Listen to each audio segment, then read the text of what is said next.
tutti, nuovo tutorial. In questo tutorial vi spiegherò come realizzare il bracciale che vedete inquadrato.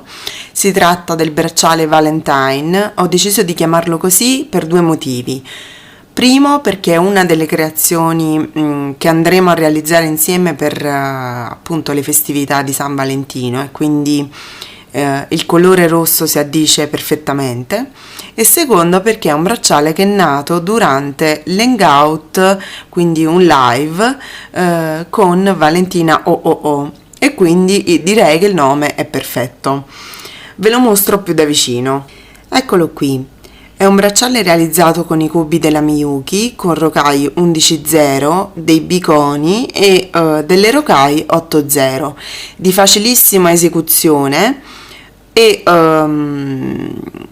alle estremità ho inserito appunto due cipollotti per allungarlo un pochino e decorarlo anche in maniera un po' più simpatica.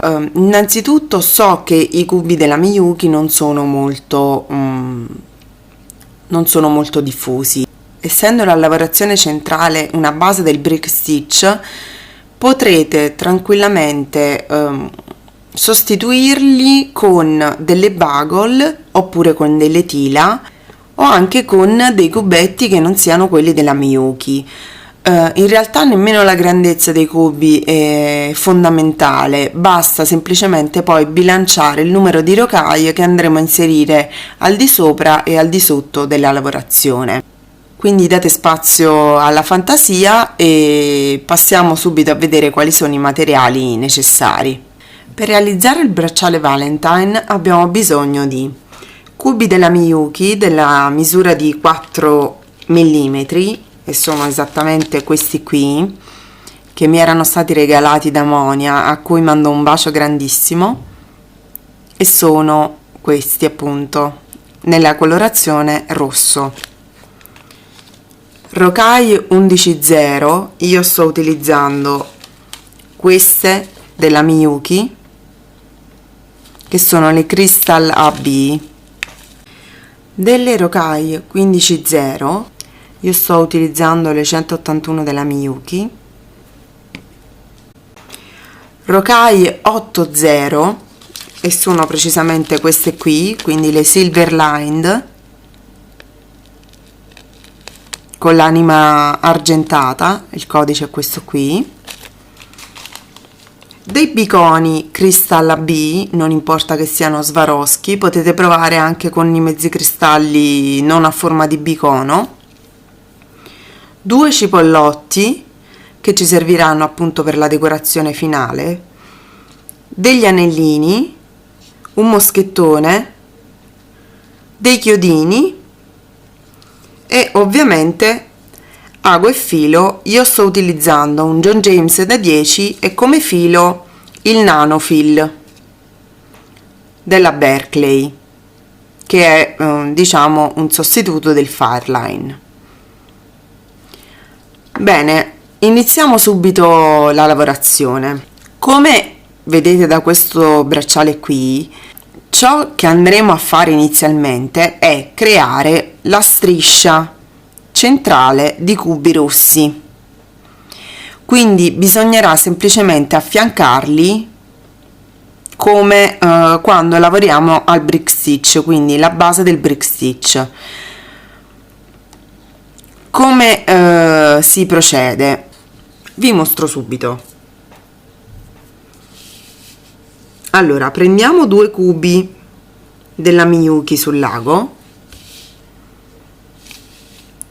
eccoli qui, li portiamo alla fine del filo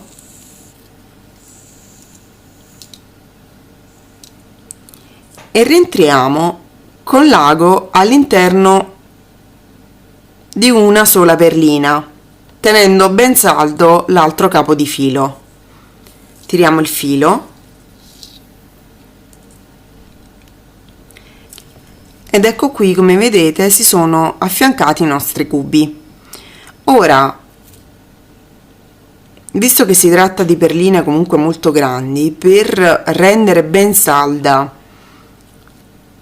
la posizione dei cubi, ripassiamo più volte all'interno dei cubi da un lato e dall'altro.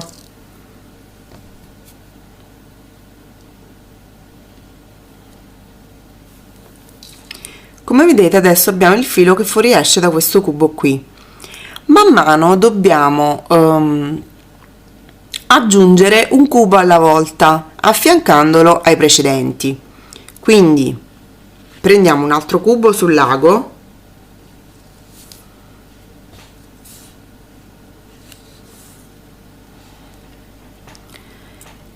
e passiamo dal basso verso l'alto.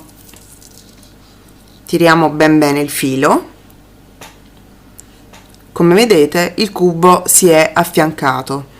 Ripassiamo ovviamente all'interno del cubo appena affiancato, all'interno dell'altro cubo accanto, per assestare la posizione del cubo, e rientriamo di nuovo ancora una volta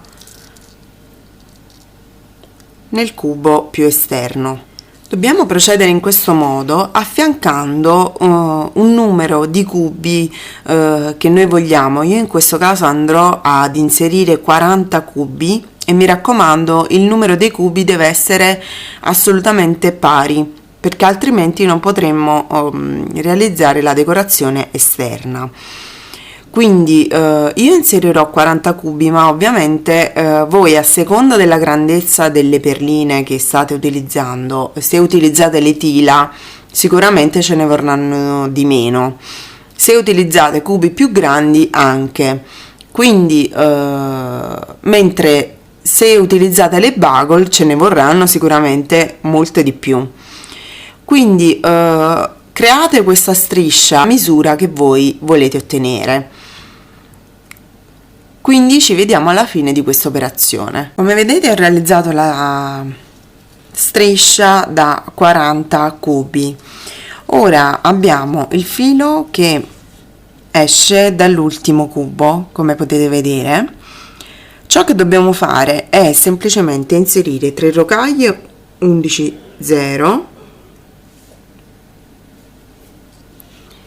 entrare nel cubo successivo,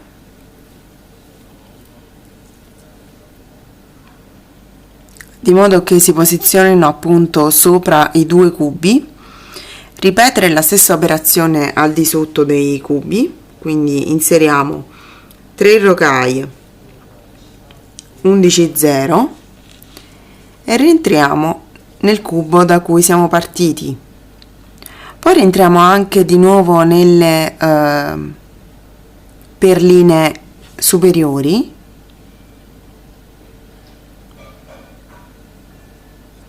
e nel cubo,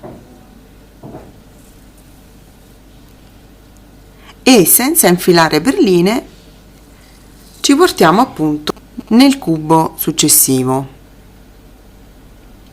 Eccoci qua. Quindi ogni due cubi dobbiamo inserire 3 perline sopra e 3 perline sotto. Ripetiamo la stessa operazione, inseriamo 3 rocaille 11 0 sul lago, entriamo nel cubo successivo dall'alto verso il basso questa volta, poi inseriamo altre 3 rocaille sul lago e ripassiamo dal basso verso l'alto.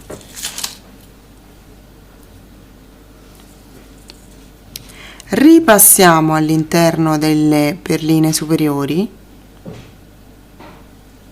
all'interno del cubo, quindi sono rientrata all'interno del cubo e ho il filo che fuoriesce dal cubo stesso, rientro nel cubo successivo e ripeto appunto questa operazione per tutta la durata della striscia a brick stitch dei cubi. Come vedete ho appena completato tutto il giro, ecco qui, e ho il filo che fuoriesce dall'ultimo cubo, eccolo qua, questo dritto che vedete che tende all'alto. Ora praticamente dobbiamo rientrare nelle 2 rocaille successive e cominciamo a lavorare con i biconi. Quindi dobbiamo avere il filo che fuoriesce dalla perlina intermedia delle 3 che abbiamo inserito. Inseriamo una rocaille 15/0, un bicono e un'altra rocaille 15/0 ed entriamo nella rocaille centrale del gruppo di 3 successivi. Quindi inseriamo una rocaille 15/0, un bicono, un'altra rocaille 15/0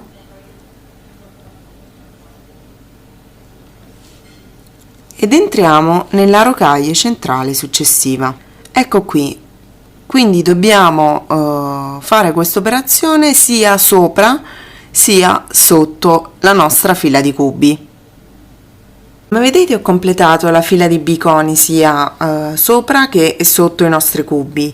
Ora praticamente andremo a lavorare con le rocaille 8/0 e le andremo a inserire appunto tra un bicono e l'altro. Dobbiamo portarci con il filo che fuoriesce dal bicono,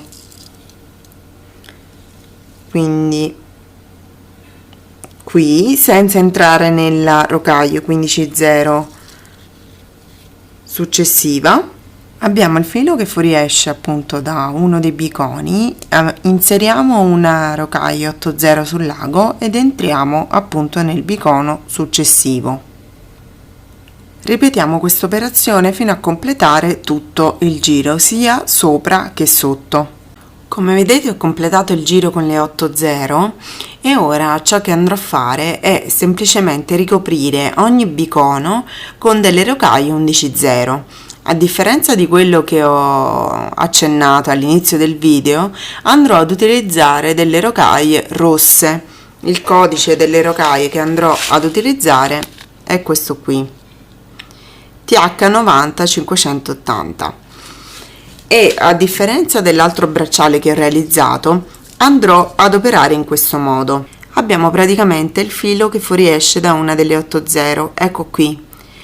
Vado ad inserire 4 rocaille 11/0 sul lago ed entro nella 8/0 successiva. Ora praticamente ripeto la sequenza 4 3 4 3 4 3, cioè inserisco una volta 4 perline, una volta 3 perline fino a ricoprire tutta la linea di biconi sia sopra che sotto. Ho appena terminato di rivestire appunto i biconi con le rocaille e mi trovo in questa situazione qui. Non ho ancora fatto la parte sottostante, ma voglio mostrarvi questo passaggio per creare delle asoline laterali.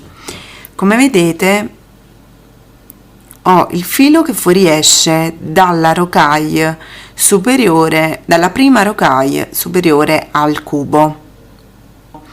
Ora andrò a inserire 9 rocaille crystal e ripasserò con il filo al di sotto nella rocaille che si trova subito sotto al cubo per creare appunto una solina a cui agganciare poi i cipollotti. Inseriamo 9 rocaille sul lago e ripassiamo